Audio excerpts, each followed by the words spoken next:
Под одним из моих последних видео появился один интересный комментарий. Сейчас я вам прочитаю. Это видео для всех хающих Россию и желающих уехать в свободный Запад. Вообще, к слову, видео это было вот это. Про зарплаты, про налоги, просто сухие цифры.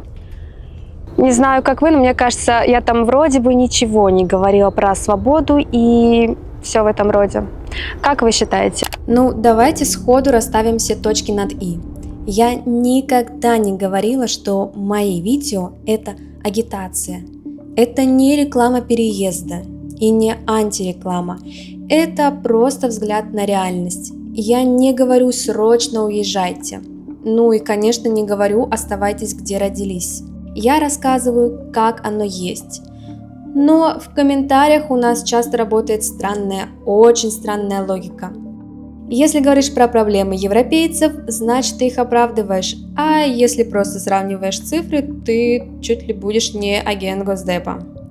Ну, в общем, как-то так.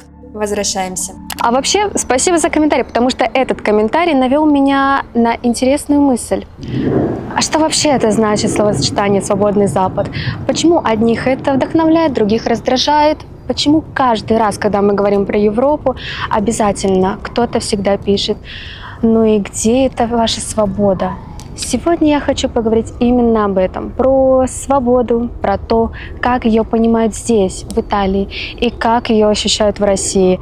Ну и почему это слово у нас до сих пор вызывает больше страха, чем радости. Когда у нас в комментариях пишут про свободу Запада, чаще это выглядит как карикатура. А свобода у них — это мужчины в юбках и женщины с зелеными волосами. Вот и вся их демократия. Звучит смешно, но это подмена, потому что настоящая свобода – это не про цвет волос, не про юбку, это про то, что ты можешь жить так, как ты считаешь нужным. В Италии ты можешь прийти и критиковать власть, можешь выйти на площадь, можешь написать статью, можешь вести YouTube-канал, говорить о политике, и за это максимум тебя обсмеют в комментариях. В России все иначе. Там свобода ограничена не законами, а страхом. Законы у нас гибкие, подвижные и, самое страшное, непредсказуемые. Сегодня можно шутить, завтра эта шутка станет уголовным делом. И вот здесь ключевая разница. В Италии ты можешь написать у себя в Facebook или Instagram, что, не знаю, мэр дурак. Ты можешь сделать мем, где его сравниваешь с кем-то, с чем-то. И максимум, что случится, люди поспорят в комментариях. В России мы знаем примеры, когда за лайк или репост человека отправляли за карикатуру, за иронию. Это не теория, это реальность. Итальянцы, когда слышат такие истории, просто не понимают. Они говорят: как за картинку в интернете такое? Это же средневековье. А для нас это новостная лента. Это стало нормой. Знаете, что самое коварное? Свобода ощущается как воздух. Когда она есть, ты ее не замечаешь. Когда ее нет, ты начинаешь задыхаться. В Италии можно спорить с полицейскими, можно спорить громко, эмоционально. И максимум тебя штрафуют за хамство, если ты совсем перебор будет. В России, ну как сказать, если ты начнешь спорить, то очень скоро у тебя появится новое хобби – вышивание крестиком на нарах. И вот это, именно в этом есть разница. Здесь свобода – это не значит, что можно все. Нет. Здесь тоже есть правила, но эти правила понятны. Ты понимаешь, где границы. А там никогда не знаешь, где она. Сегодня одно можно, завтра то же самое, уже экстремизм. Свобода слова – это не значит, что можно кричать все, что угодно, без последствий. Даже в Европе есть рамки. Нельзя оскорблять меньшинства, нельзя призывать к насилию. Но главное отличие в том, что правила известны заранее. Ты понимаешь, вот тут граница, перейдешь – будет штраф. А там ты не знаешь, где она. Сегодня нарисовали здесь, завтра там. Или передвинули еще раз. Сегодня эта фраза безопасна, завтра уголовная статья. Вот почему у нас свобода слова воспринимается как лотерея. Ты никогда не уверен. В Италии это как система координат. Вот рамки, в них живи, и все будет нормально. Есть еще одна вещь, которую часто недооценивают. Свобода – это не только политика, это повседневность. В Италии никто не осудит, если ты водитель автобуса и работаешь так всю жизнь. Никто не скажет: ты что, неудачник? Уважение к труду выше. Хочешь быть официантом до пенсии? Пожалуйста. Никому до этого нет дела. А в России же у нас любят мерить людей статусом. Если ты не пробился, значит неудачник.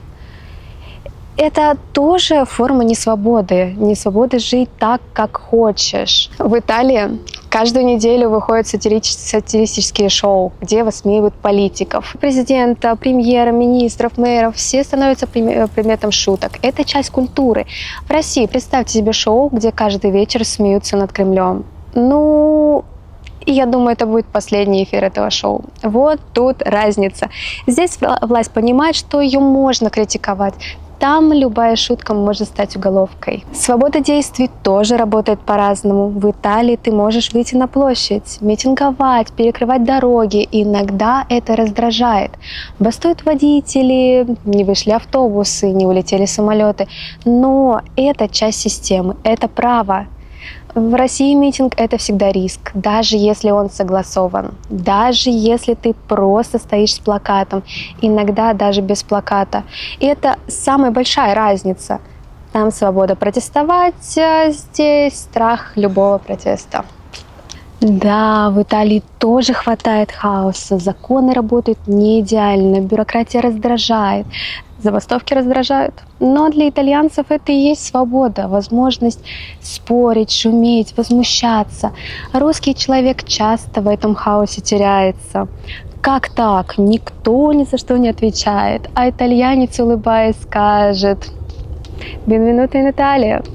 Это и есть наша свобода. Так почему для итальянца вообще свобода – это святое? Потому что они ее завоевывали, они знают, что значит ее потерять. Они прошли фашизм, прошли диктатуру, прошли запрет на инакомыслие. И теперь свобода слова для них просто как воздух. А у нас история другая. В СССР свободы не было, и до сих пор многие боятся. А вдруг свобода – это хаос? Лучше пусть будет порядок, пусть за нас все решает. Важно понимать, свобода – это не можно все. Свобода – это ответственность. В Италии хочешь протестовать – протестуй, но знай, что будет штраф, если нарушишь правила. В России ответственности как будто нет. Там сразу наказание. Иногда уголовное. Но свобода начинается не с митингов и не с Конституции. Она начинается с детства. В Италии ребенку с ранних лет дают право на голос. Он может высказать свое мнение, спорить и выбирать. И главное, он понимает, что взрослый тоже может ошибаться. Его учат доказывать свою точку зрения, спорить аргументами, а не молчать от страха. У нас же ребенка учат другому. Сиди тихо, не высовывайся, делай как все. Сначала это кажется мелочью, но именно так из поколения в поколение воспитывают привычку молчать. Вот и разница. Там вырастают люди, которые привыкли отстаивать свое мнение. Здесь же люди, которые привыкли его прятать. Там с детства в крови либерта, здесь с детства в крови осторожность. И пока эти привычки не изменятся, никакие красивые слова о свободе у нас работать не будут. И вот, возвращаясь к комментарию, это видео для тех, кто хайт России, хочет уехать на свободный Запад. Нет, люди уезжают не потому, что ненавидят, а потому, что ищут. Кто-то ищет свободу слова, кто-то свободу действий, кто-то просто спокойную жизнь без страха. Настоящая свобода – это не когда тебе все можно. Настоящая свобода – это когда ты можешь жить так, как хочешь, и не бояться. Вот в этом вся разница. В Италии все можно, но в рамках, по правилам. В России нельзя, потому что правила меняются каждый день, а наказание приходит всегда. И вот поэтому фраза «свободный Запад» для одних миф, для одних спасение. Пока!